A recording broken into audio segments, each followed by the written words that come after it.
good morning, good afternoon, and good evening po muli. Ito muli ang inyong lingkod Batang LU. And guys, ang bibigyan natin ng reaction ay tungkol nga po sa tindahan po ni Viancy, ano? And supposedly, yun talaga ang aking plano na bigyan ng reaction ngayon. And nung napanood nga ko nga po, yung vlog ni Dr. Lab, ay nakita ko na nagsiset up pa lang po sila.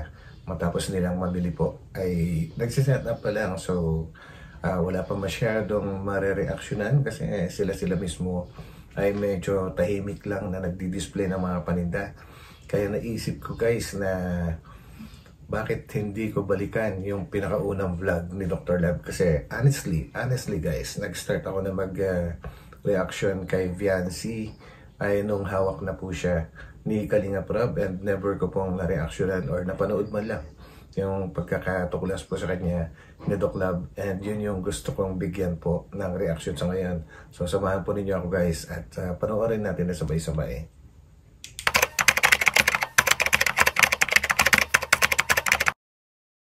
Good morning po mga kabuto, mga katsukaran at mga kalingap. Tayo po ngayon mga kalingap ay nandirito po sa bulubundukin ng masalong-salong Mercedes po mga kalingap. Meron po tayong dinalaw ngayon na dalagitang Maladyusa po ang kanyang kagandahan po mga kalingap. Siya ay napakasipag na batang mag-aaral po mga kalingap. Sa tuwing hapon po mga kalingap, kapag uwian na po mula sa kanilang eskwelahan, siya po ay naglalakad ng halos 3 oras po para po makarating sa kanilang tahanan. Nakakatakot po mga kalingap dahil alam naman natin andun lagi ang panganib kapag ganitong sitwasyon. Ganito kalayo ang nilalakaran mga kabataan. Isipin mo na lamang mga kalingap na 3 oras kang naglalakad mula sa pinapasukan mong eskwelahan hanggang po ikaw ay makarating sa iyong tahanan.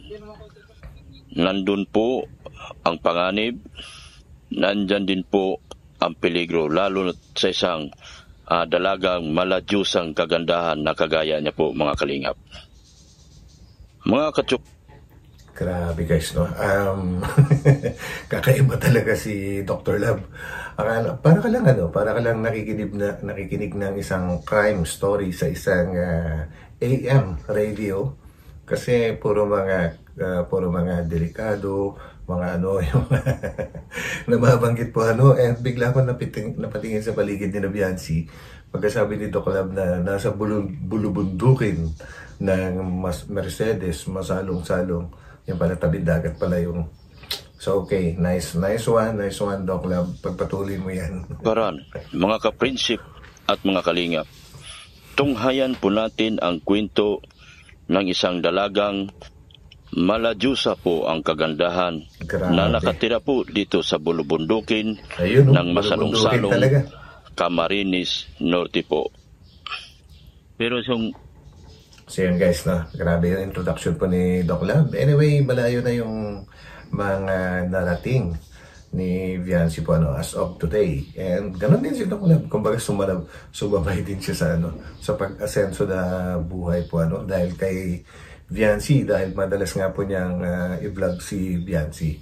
And so, bago tayo tumuloy guys, huwag po natin kalimutan supportahan syempre ang buong Team Kalingap sa pangunguna ni Kuya Val Santos Matubang at The Vlogs and Kalingap Lab. So, tuloy-tuloy na tayo guys. Pag-uwi nyo,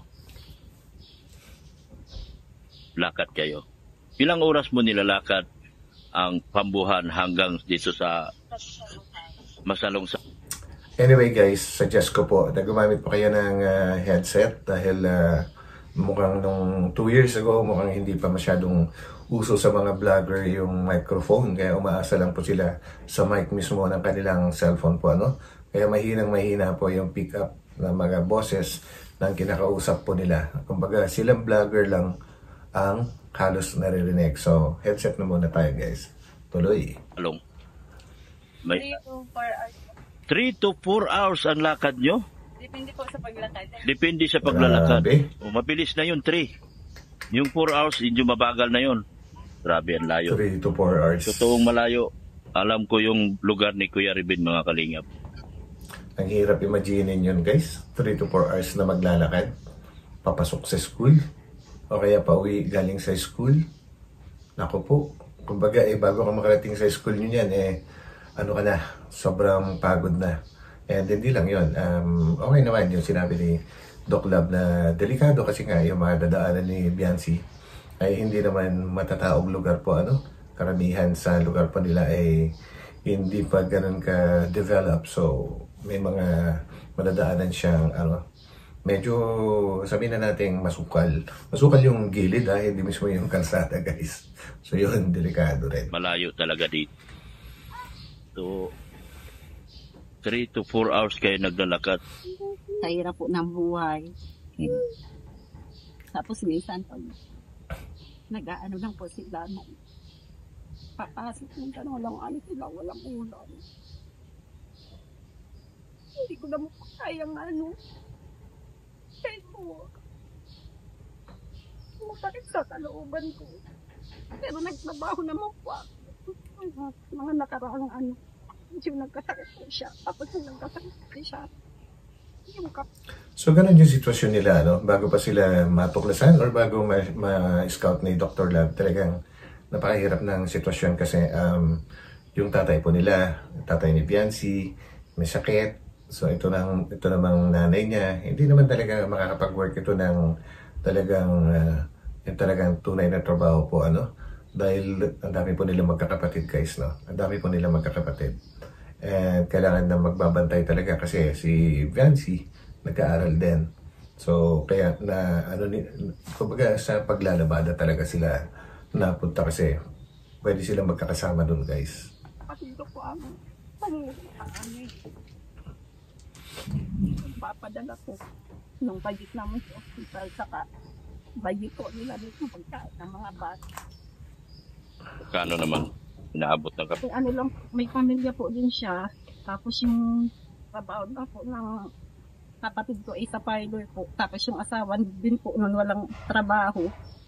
Kaya mataas na po ang yung 1,000. May Hirap talaga, guys, So yun pala yung talaga tumutulong din sa kanila dati. Yung kapatid ni nanay po, grabe din. Kasi hindi rin makakapag-support ng gusto. Kasi may sariling pamilya nga daw. lang ako at nasabi ako sa kanya, minsan wala kong pagkain dito sa bahay ng mga bata. Naaawa naman po dahil kapatid naman po baga. Nakakadik. Okay. Tinitiis nilang maglakad ng halos ng buwan hanggang dito para makapasok ko lang. Grabe. Pagdamutan niyo muna. Salamat po, nakakahirap. Ito, 500 lang ito pero makakatulong ng malaki sa inyo ito. Salamat. So yan, guys, kumbaga si Doc Lab mismo, sa pagkakalam ko, hindi pa naman siya talagang totoong kumikita ng malaki sa kanyang pagbablog nung panahon na ito, Hindi kagaya kayo na talagang yumaman na talaga siya. Dati, yung 500 before, 2 years ago, medyo okay na rin yun, guys. Medyo mahirap na rin hanapin yun para sa isang baguhang vlogger na kagaya ni Doc Lab. And ito, at kahit pa paano, makakatulong na rin siya. So yun, guys, nag-umpisa sa 500. Ngayon, mga kinikita ni Biancy, guys, at yung mga natatanggap niya na blessings, kagaya nung last na yung birthday niya, nung nag-18 po siya, halos milyon po yata yung kanyang na-receive, Ang hirap isipin and ang sayang isipin na yung dating naka-receive ng 500, ngayon milyon na yung natatanggap. Layo na talaga ng narating, guys. Layo na. Maraming malaking tulong na po sa pangbigas namin. Ano pangalan mo? Biancy. Ay, ang ganda mo. Para kang Diyosa. Grabe. Diyosa sa kagandahan. Pasipag malait batang ito, mga kalingap. Naglalaba. Ilang taon ka na, Biancy?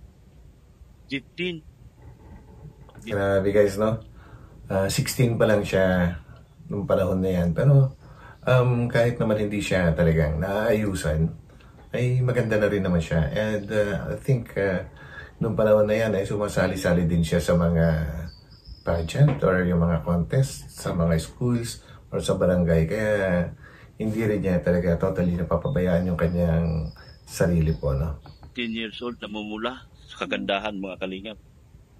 Nag-aaral ka pa? Oh. Anong grade mo na? Grade 10. Grade 10. Grade 10. Ilan kayong magkapatid, Beyonce? 5. Ito, siya panganay, siya naglalaba. So, nabutan po natin siya naglalaba para siyang Diyosa. Diyosa, mga. So, at that time, no? Anong panahon na yun, 5 pa lang sila. So, ibig sabihin, 6 na sila ngayon kasi ang alam ko, nagbuntis yung kanyang nanay ulit noong kapanahunan na binablog siya ni Kalingap Robbie, guys. So, 6 pala sila. Marami nga. Kalingap sa kagandahan, namumula ang pisngi. At marami kayong baboy dito. Kanino bang baboy yan? Sabita, paalaga. Paalaga lang sa inyo. So wala So, talaga nakikialaga kayo lang sariling sila. alagang baboy. Oh. Kumusta naman ang buhay mo ngayon? Ha? Ayos naman. Papasok na sa pasukan, grade 11 ka na. Ako nga pala si Dr. Lab, ha? Baka nagulat ka. At ikaw ay ibinigay sa akin ni Patrick Bayuna na kasamahan kong kontrabida. Doon sa Rachel. Kasi kaming kontrabida doon sa isang teleserye ng Rochelle.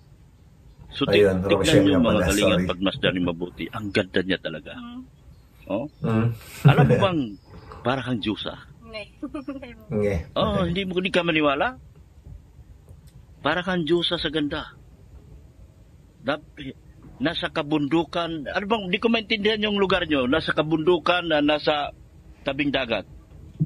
Nasa kabundukan Yun na. sila. Sa wakas na-realize din ni Doc Lab kung nasa bundok na ba, bundukan o nasa tabing dagat. For sure, nasa tabing dagat kasi, ayun lang kumbaga yung alon na halos umaabot na nga doon sa kanilang property po. So, ibig sabihin, nasa tabing dagat po sila. Kalinga, pero nasa tabing dagat. Huh? Nasa kabundukan na nasa tabing dagat. Grabe ang ganda ni Beyonce. So hindi nagkamali si Patrick sa pagpapunta sa akin dito, mga kalinga. Dahil So yun guys, no, actually may mga nagdi-discuss tungkol nga po dito na talagang naka-scout ay si Patrick. Hindi po, si Doc Lab po ang naka-scout kay Beyonce. Kumbaga si Patrick naman po kasi kumbaga siya yung nag-suggest and dati na kasing dati nang kakilala since dati na sila magkakilala ni Patrick, no. Sabi nga ni Beyonce, umpisa pa nung mga bata sila magkakilala na. So hindi na pwedeng tawaging scouting ang tawag doon. Kumbaga parang kayo po, kung may kakilala kayo, suggest nyo, sabihin nyo isang vlogger. So yung vlogger mismo ang naka-scout. So yan po guys, paglilinaw lang. kasipag, naglalaba. Ikaw ba lahat nagtatrabaho dito? Yung ibig sabihin, ikaw ba ang gumagawa ng labahin nyo? Minsan.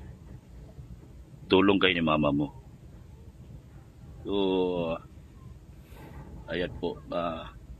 Hindi ko maipaliwanag kung ano ibig sabihin nitong lugar nyo. Kasi ako tubong Maynila.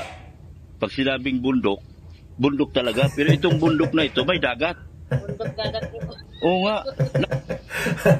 Siguro first time makakita ni Doc Lab guys, no. Normally kasi guys, lalo na sa mga ano po, na parang isipin mo na malaking isla. Kasi ang yung tinatawag na isla, parang bundok, tapos dagat na kaagad. Pero kahit dun sa sa norte po, na sabihin na natin, sa La Union, Ilocos Sur, Ilocos Norte, yung mga ganyan, Cagayan, bundok din po, may bundok din po yan. Kumbaga after mga 500 meters or wala pang 1 kilometro, dagat na kaagad. Kumbaga doon nakatira yung mga tao. And sa ganun lugar din po ako pinanganak guys. Kaya naiintindihan ko po yung pinoproblema ni Dr. Labs. So yun guys.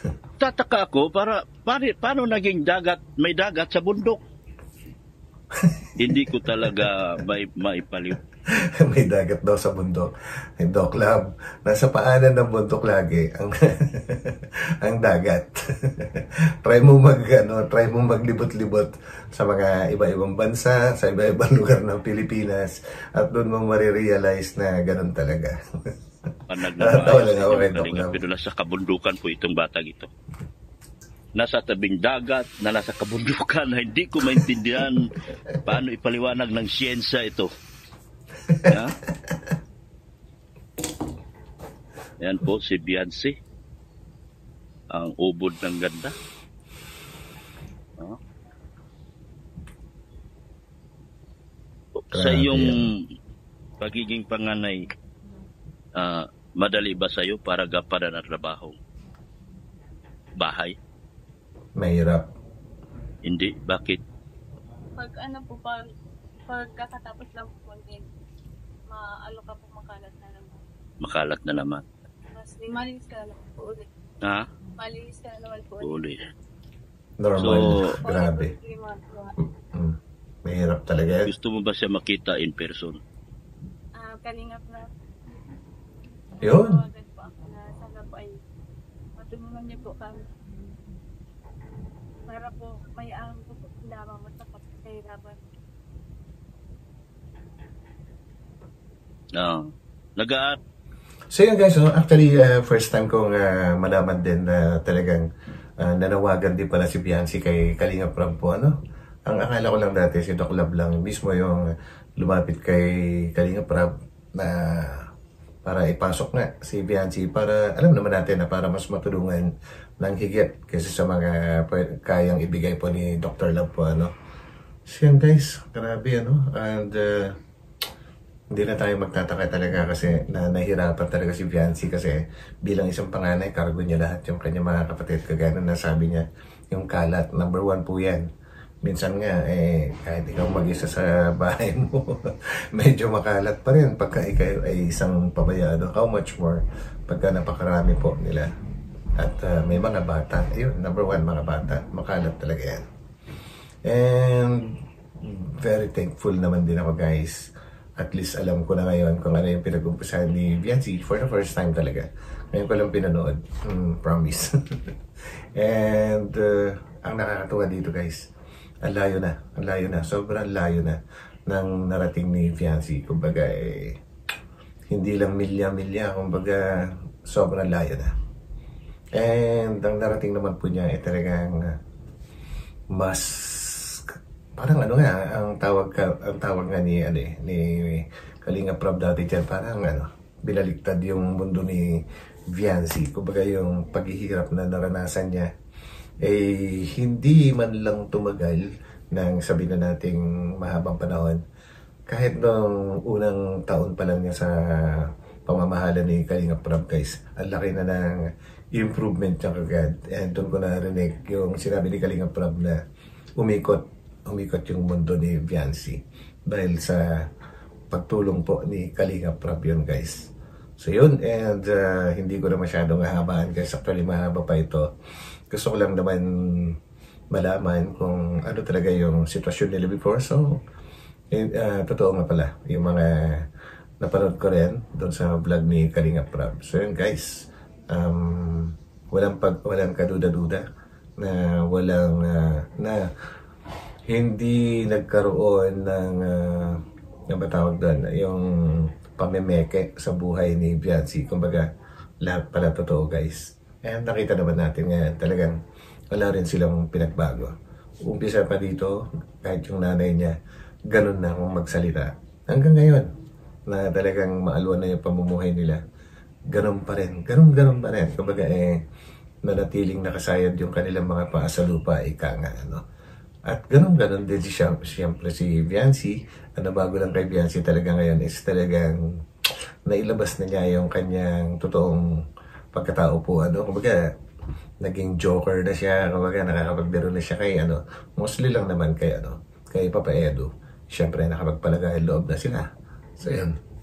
So guys, hanggang dito na lang and maraming salamat sa pagsama ninyo sa akin. Ito muli ang inyong lingkod, Batang LU, and tayo magkita-kita ulit sa aking susunod na upload. So pansamantala, bye-bye po muna. Bye.